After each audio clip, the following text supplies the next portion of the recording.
mois d'octobre, ça y est, les grosses chaleurs sont maintenant derrière nous. Mais par contre, commencent déjà à arriver les premiers risques de gelée, et notamment dans les régions les plus froides. Et justement, on va faire un focus sur les différents climats. Déjà, les régions 1, 2 et 3, avec le climat le plus froid. Et pour semer et planter les cultures d'automne, il faudra, dans la plupart du temps, les protéger, les semer sous abri, sous châssis, sous tunnel, ou alors cultiver sous serre. Mais vous verrez que quand même, vous pourrez faire bon nombre des cultures d'automne. Pour les régions 4 et 5, dans un climat assez doux, vous pourrez semer et planter la plupart des cultures d'automne, parfois peut-être en protéger certaines si vraiment un gros gel s'annonce. Et enfin, pour les régions 6, 7 et 8, les plus douces, les plus au sud du pays, vous pourrez semer et planter sans contrainte les 10 cultures que nous allons voir dans cette vidéo.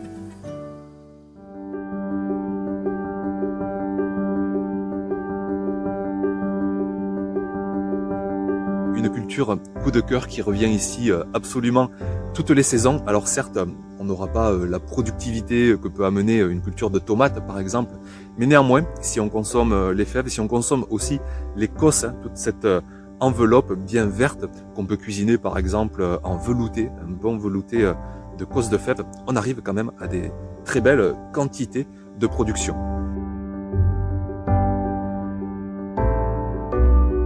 Pour le timing de plantation dans les régions les plus douces, je vous conseille vraiment d'attendre la fin du mois, voire même la mi-novembre, parce que les fèves, il leur faut pas beaucoup de température pour pousser. Et si vous avez des fèves trop hautes, arrivé le plein hiver, elles risquent de se plier en deux, sitôt qu'il gèle, sitôt qu'il y a un peu de givre avec le poids, elles vont avoir tendance à se casser en deux. Alors sinon, vous pouvez bien les tutorer, mais dans l'idéal, c'est de retarder au maximum vos plantations. Dans les régions 4 et 5, vous pouvez commencer à planter dès la mi-octobre. Et pour les régions les plus froides, je vous conseille vraiment d'attendre le début du printemps pour semer cette culture et éviter de leur faire traverser l'hiver. Vous pouvez semer en graines individuelles tous les 10-15 cm environ, ou sinon par poquet de 3 ou 4 graines. Et dans ce cas-là, vous les espacerez un peu plus, 30-40 cm. À noter aussi que les fèves sont ce que l'on appelle un engrais vert, ce sont des légumineuses, des fabacées, et elles ont la formidable capacité de stocker l'azote atmosphérique pour le mettre dans leurs racines, pour enrichir le sol et en plus pour le décompacter avec leurs racines très puissantes. Une raison de plus de faire cette culture au potager, et en tout cas ici, chaque saison, on sème et on récolte des fèves du potager.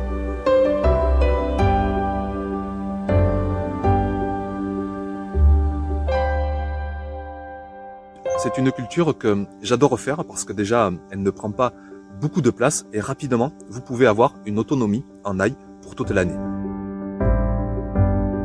Il y a 3 ails différents. Alors, je sais que le pluriel de ail, normalement, c'est ox, mais dans le langage courant, il est maintenant accepté quand même que l'on dise ail au pluriel. Donc, il y a 3 variétés d'ail différentes, l'ail rose, l'ail blanc et l'ail violet. Et ce seront l'ail blanc et l'ail violet que l'on plantera cet automne. Alors plus vous êtes dans une région humide, froide, plus il est conseillé de buter des petites rangées de terre.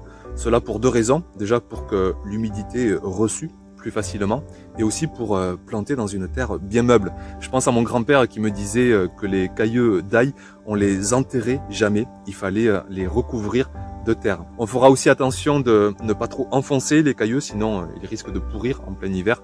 On les fera presque affleurer à la surface. On pourra faire avec des cailleux d'ail du commerce, mais c'est mieux quand même de s'en procurer en jardinerie. Ils seront plus qualitatifs. Chaque cailleux donnera ainsi une tête d'ail avec 10, 12, 15 cailleux à l'intérieur. Une drôle de sensation de démultiplier la nourriture grâce à son potager.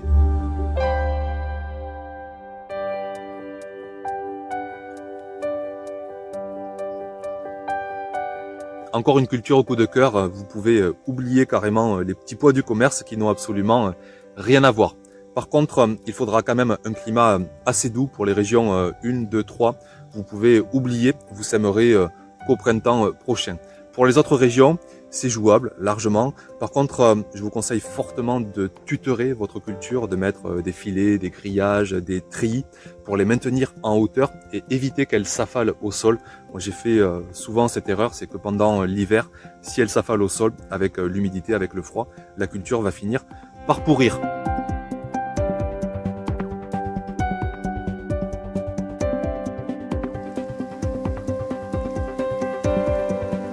On sèmera assez dense quand même, tous les 2-3 cm. Et dans les semaines qui suivent, les petits pois vont grandir de 20-30 cm avant de stagner tout l'hiver.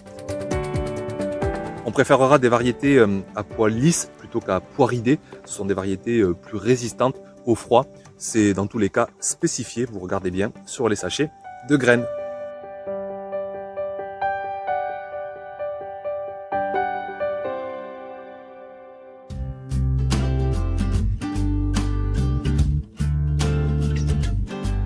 En octobre, c'est aussi la période idéale pour implanter des artichauts dans son potager. Alors si vous avez déjà des plants existants, vous remarquerez qu'à la base se met à pousser ce que l'on appelle des œilletons. Ce sont des bébés plants. Alors on pourra les enlever assez facilement à la main ou à l'aide d'un petit outil. Et on va faire ce que l'on appelle un habillage. On va les habiller, on va couper une bonne partie des feuilles. On va les mettre dans un godet avec une terre bien meuble, bien humide. Et on va favoriser un développement des racines. Et 15 jours, 20 jours après, on pourra transplanter ces œilletons, ces petits plants, là où on le souhaite, dans le potager. Par contre, à réserver vraiment pour des régions à climat quand même assez doux, ils résistent à des bonnes gelées jusqu'à moins 5, moins 10 degrés pour des plants plus adultes. Mais bon, je le déconseille quand même pour les régions, notamment les régions 1, 2 et 3 au climat les plus froids. À noter aussi que si vous n'avez pas de plant d'artichaut, eh bien, on essaie de se dépanner avec un copain jardinier qui a plein d'œilletons. Et puis sinon, comme à l'habitude, vous allez vous dépanner dans les jardineries chez des producteurs de plants.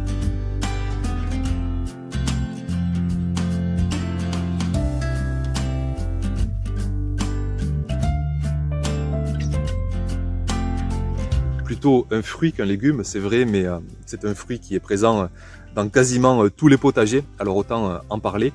Le mois d'octobre, c'est vraiment le mois idéal pour implanter cette culture. Alors ici, vu que j'en ai déjà des plants de fraisiers, ils émettent des stolons, des rejets qui génèrent des nouveaux plants en fait. Donc soit on les met directement dans sa fraiserie, soit on les met dans des godets, on les implante. Une fois qu'ils ont fait leurs racines, on coupera ce petit stolon, cette tige, et on aura ainsi nos nouveaux plants à installer là où on le souhaite. Si vous débutez une nouvelle fraiserie, eh bien vous allez en jardinerie, chez un producteur, et vous en trouverez, quelle que soit votre région, quel que soit votre climat. C'est une culture vraiment très vivace qui résiste à des fortes gelées. Alors foncez au mois d'octobre pour implanter vos fraisiers.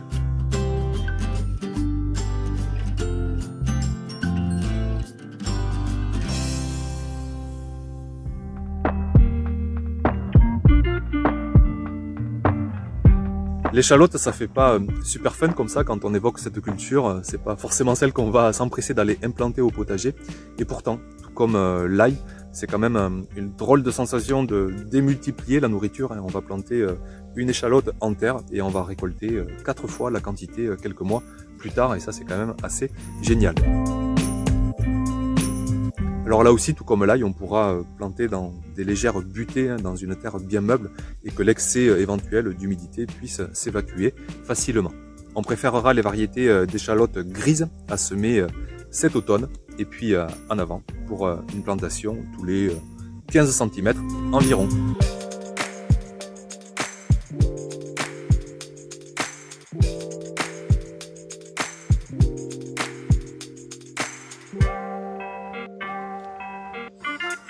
Depuis 2 mois déjà, on peut commencer à semer cette culture et elle est encore complètement d'actualité au mois d'octobre.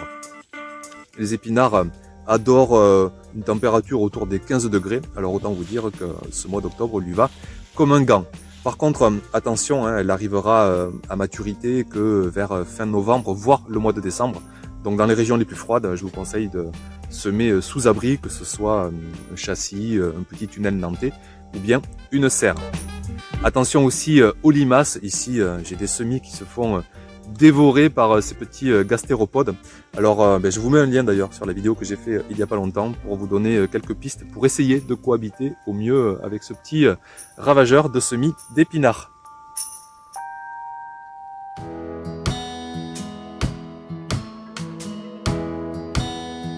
Une culture qu'on va implanter à partir de petits bulbilles. Alors vous en trouvez comme à l'habitude dans toutes les jardineries, chez tous les producteurs de plants.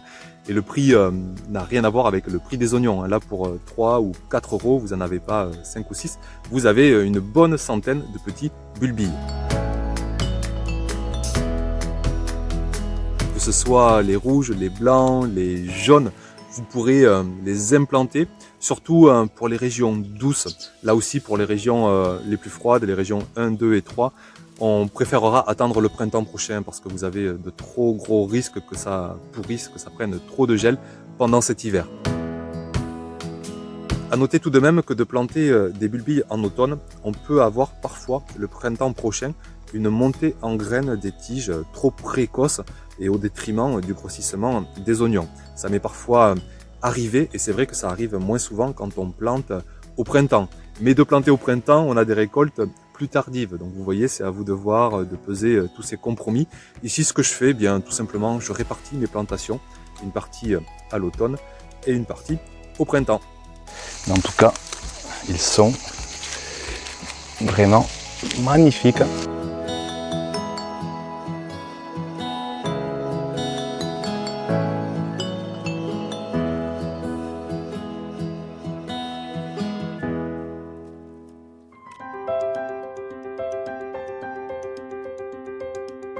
Les choux, c'est vraiment une culture qu'on peut semer, planter quasiment toute l'année.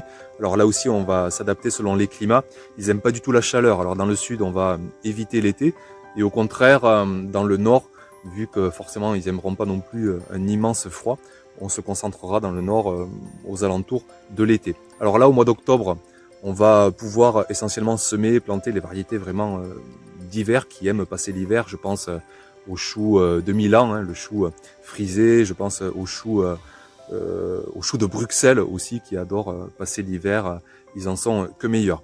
Alors après on s'adapte donc à nos climats, dans les régions 6, 7, 8 on peut quasiment tout semer, tout planter en pleine terre, et puis dans les autres régions ce sera mieux quand même de le faire sous abri, de repiquer les plants dans des jolis godets qui se développent quand même assez bien. On va les garder à l'abri tout l'hiver et puis dès les premiers beaux jours du printemps, début mars, on pourra les transplanter en pleine terre.